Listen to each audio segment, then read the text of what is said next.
met Ronald Reagan in December of 1966 after he had been elected governor, and he and his transition team were developing a staff. I was a lawyer in practice in Oakland, California. I was in the district attorney's office, and I got this call out of the blue, would I come up and meet the new governor? And so I went up, met his staff, and they asked me to come back and meet him. I later found out how this had all come about, because I'd never been a part of his campaign or anything. But I had done some work in the state legislature representing all the police chiefs, sheriffs, and district attorneys of California in 1961 and 62 as a part of my work as a deputy district attorney, since my boss had been chairman of the Law and Legislative Committee of those organizations.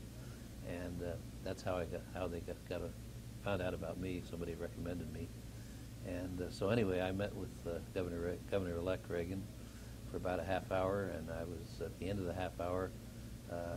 We had talked about a lot of subjects that I knew a lot about, and I was amazed at how much he knew and how much our ideas on going forward with issues like handling death penalty cases and dealing with the unrest that was taking place then on campuses, how that was all our ideas on how to deal with those situations seemed to jibe pretty well.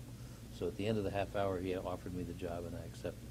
What was it in this man that made him who he was? From all your years of working with him, what stands out?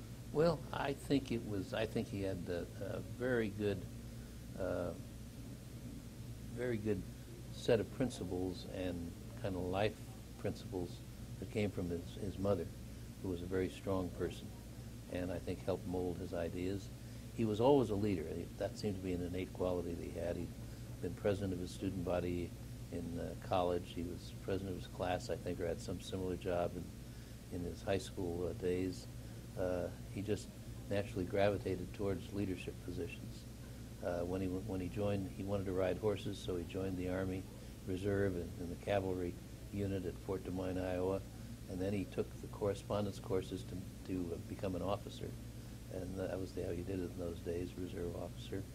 In World War II, he went on active duty as a lieutenant, and then was a captain, and in the training film squadron that he was a member of, leader in the Screen Actors Guild, and just he had a kind of a command presence, you might say. I